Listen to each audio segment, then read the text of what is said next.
পরনে ধুতি পাঞ্জাবি, এক হাতে গীতা, একেবারে আদর্শ বাঙালিয়ানা বেশে মনোনয়ন জমা দিলেন বিষ্ণুপুর লোকসভা কেন্দ্রের বিজেপি প্রার্থী সৌমিত্র খাঁ। আগামী 25শে মে লোকসভা নির্বাচনের ষষ্ঠ দফায় বিষ্ণুপুর কেন্দ্রে ভোট গ্রহণ। কমিশনের নির্দেশে সোমবার থেকে শুরু হয় ষষ্ঠ দফার মনোনয়ন পর্ব। প্রথম দিনেই বাঁকুড়ার জেলা শাসকের দপ্তরে গিয়ে মনোনয়ন জমা দেন বিষ্ণুপুর লোকসভার বিজেপি প্রার্থী। এদিন সাত সকালেই বাঁকুড়ার প্রসিদ্ধ একতেশ্বর মন্দিরে পুজো দেন সৌমিত্র। পরে দলের কর্মী সমর্থকদের সঙ্গে নিয়ে ধুতি পাঞ্জাবি পরে এক হাতে গীতা নিয়ে জেলা শাসকের দপ্তরে হাজির হন বিজেপি প্রার্থী। সাংবাদিকদের সামনে সৌমিত্র বলেন, ধুতি পাঞ্জাবি বাঙালির প্রথাগত ও ঐতিহ্যবাহী পোশাক, আর গীতা সত্যের প্রতীক। ধুতি পাঞ্জাবি পরে বাঙালি হিসেবে স্মৃতিচারণার পাশাপাশি বিজেপি সারা দেশে যে সত্য প্রতিষ্ঠা করেছে তার প্রতীক হিসেবে গীতার সঙ্গে নিয়ে মনোনয়ন জমা করেছেন।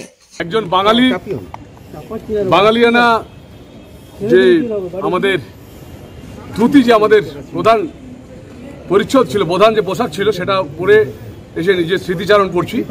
আর গীতা হচ্ছে সত্যের জয়ের সাথে সবসময় আছে, যে কোনো যুদ্ধই হোক গীতা সবসময় বলে যে সত্যের সাথে। তাই আমাদের ভারতীয় জনতা পার্টি সত্যের সাথে ভারতবর্ষের কাজ করে চলেছেন, আমাদের দেশের প্রধানমন্ত্রী সত্যের সাথে কাজ করে চলেছেন। তাই গীতাকে প্রণাম করে আজকে নমিনেশন করতে এসেছি। আমরা দেখতে পাচ্ছেন নমিনেশন ফর্ম জমা দিলাম, জিতবো আবার কি 100%। ভারতীয় জনতা পার্টি পশ্চিমবাংলায় অনেক সিট পাবে, আর বিষ্ণুপুরে তৃণমূলের কোনো জায়গা নেই। দেখা যায় যে পাতলুন পাঞ্জাবি পরতে দেখা যায় না। আরে বাঙালি, আমরা বাঙালি তো ধুতি পাঞ্জাবি পরবো, এটা তো আনন্দের কাছে। দুর্গাপূজায় পরি, ভোট একটা আনন্দের মধ্যে সাথে সবাই যাতে ভোট দিতে পারে বাঙালি হিসাবে, তার জন্য সবাইকে আহ্বান জানাচ্ছি। দাদা হাতে গীতা, নিশ্চিতভাবে গীতা হচ্ছে সত্যের জয় করে, যে কোনো যুদ্ধই হোক ওই সত্যের সাথে থাকো, তুমি জিতবে। তাই গীতাকে সঙ্গে নিয়ে বিষ্ণুপুর লোকসভার মানুষের কাজ করবো, সেটাকেই জিতবো আবার কি। কতটা আশাবাদ? 100%। ভারতীয় জনতা পার্টি পশ্চিমবাংলায় অনেক সিট পাবে, আর বিষ্ণুপুরে তৃণমূলের কোনো জায়গায়।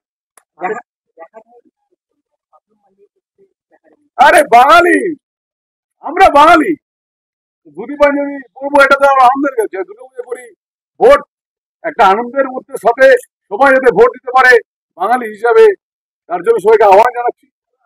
হাতে গীতা, নিশ্চিতভাবে গীতা হচ্ছে সত্যের জয় করে, যে কোনো যুদ্ধই হোক ওই সত্যের সাথে থাকো, তুমি জিতবে। তাই গীতাকে সঙ্গে নিয়ে বিষ্ণুপুর লোকসভার মানুষের কাজ করবো, সেটাকেই ওনারা গীতার আশীর্বাদ। মানে 5 বছর কাজ করেছেন, এটাই সত্য বোঝাতে চাই। না, আগে 13 বছর ধরে চলছে। আসলে আপনি এটা জানেনটা কম, আসলে আপনার একটু নলেজটা কম আছে। 13 বছর ধরে কাজ হচ্ছে এমনি এমএলএ এমপি নিয়ে। চলো। বাঁকুড়া থেকে নিজস্ব প্রতিনিধির রিপোর্ট, টিভি নিউজ 10। সুলভের সঠিক চিকিৎসার একমাত্র প্রতিষ্ঠান বিবেকানন্দ হসপিটাল।